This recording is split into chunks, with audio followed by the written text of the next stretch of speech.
Hi everybody, FIDE Master Dennis Monokroussos here for ChessLecture.com, and today we're going to take a look at a bit of lighter entertainment, but it's nice to see games like this every once in a while, both from the standpoint of keeping things a bit light and breezy, and also because of what happened in this game. So this is a game where the amateur beat the grandmaster, and not only beat him, but really beat him very badly. So it's worth bearing in mind, both from the standpoint of us as amateurs looking to have hope when we play these really higher rated players, these stars of the game, that good things can happen to us, that we can win these games. And of course, it's also a salutary warning for us when we're the higher rated player that if you violate the rules of the game, not of course the laws of chess, but the rules of thumb, I mean, there are exceptions to all of these, but when you take too many liberties, you can be punished. And it doesn't matter how great a player you are, how much higher rated you are than your opponent. If you take too many chances, take too many liberties, punishment is very likely coming your way. And again, every once in a while we need to be reminded of this. If we can be reminded by seeing someone else suffer and pay the price, that's usually a better thing. So let's take a look. This game was played in May of 2015. White is a grandmaster named Zoltan Varga, so he's the unfortunate victim in the story. Black is a Hungarian player named Daniel Grimm. Might be an FM. I'm not even sure if he has that title or not. So White outrated Black by more than 200 points, so not a colossal rating mismatch, but certainly a significant one. And when you add to it that that the grandmaster had the white pieces, everything is set up for another traditional master versus amateur, or let's say grandmaster versus weak master beating. Well, that is what happens, but the players get the rules reversed. All right, Varga has white and plays e4. Grimm plays d5. And here, white decides to avoid theory, or at least hopes to sidestep it with knight to c3. I should point out that this, of course, can arise through the opposite move order. And the reason why I want to point this out is because knight to c3 can be tricky. If Black plays e5, let's say you're a 1 e5 player, you might want to do this. But the problem with this is that after knight f3, knight c6, d4, it's kind of easy to get into trouble here. So after takes, like if you play knight to f6, then bishop to g5, and I think here already Black has to be kind of accurate. I think bishop to b4, if I'm remembering correctly, is the only good move against this. Like if you play bishop to e7, then knight f5, let's say castles, takes, and you can see you're already getting into all kinds of horrible trouble here.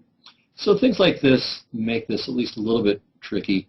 Play e5 if you want, but do a little prep on that beforehand. I think d5 is, in fact, the simplest and soundest way to meet this.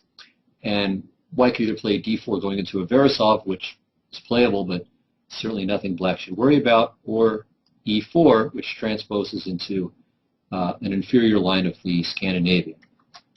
So here we are. And, okay, I think Black has a very nice selection of moves here. In fact, you can play practically anything. So you could play c6, inviting transposition to a Caro-Kann, so d4, and there you are in the classical. You could play e6, and after d4, you're in a mainstream French. You could play knight to f6, and this will transpose most likely into, or it is, a good line of the Ilyekin's defense for Black. I mean, Black has no problems here at all. And there are still two other good moves. So you could play d takes e4. This I like if you're a center counter or Scandinavian player and you want to punish White for trying to avoid the main line. So this is kind of a psychologically amusing way to go. Here, White has nothing better than knight to c3, and so you've tricked him into getting the opening you want anyway. So White can't even skirt the Scandinavian by playing knight to c3 if Black is inclined to insist. But the best move, I think, is d4, and that is what Grimm played in this game. And I like this for two reasons. One is, of course, that it is best, but secondly, it's also that he wasn't intimidated. So he could have said, you know what, I know my regular Scandinavian, I'll play d takes e4 and just go down that path. But no, he says, okay, if the grandmaster is going to play this junk against me, I'm going to punish him for playing junk. And so d4, I think, is psychologically the correct way to go in such a situation. assuming, of course, that you know it and you like the positions you get. All right, Varga played knight c to e2. Black just takes the center. And, okay, white plays knight to g3 now, and could transpose. So normally this comes up like this: knight f3, f6, knight g3, and then bishop to e6. Important move, keeping white from grabbing this diagonal. So this pawn chain is very secure. The drawback potentially is that white grabs this diagonal, so black is preventing him from doing so. All right, let's get back to the move order in the game, same points. And now white played c3. Bishop to b5 check is, I think, more common.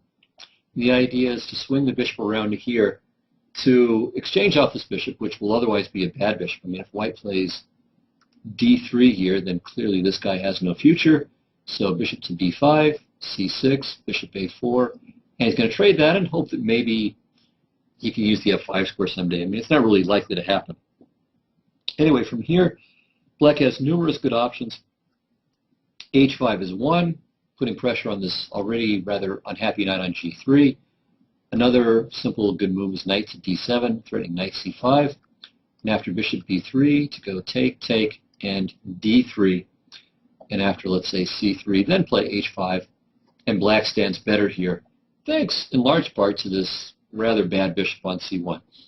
It's not necessarily bad forever. I mean, maybe you can launch it into the game with all of those pawn moves, maybe. But that's going to take a lot of tempi. It's not clear that it'll succeed. And until it does, that bishop is just awful. Assuming, of course, that white can't win the d-pawn, which should not be the case.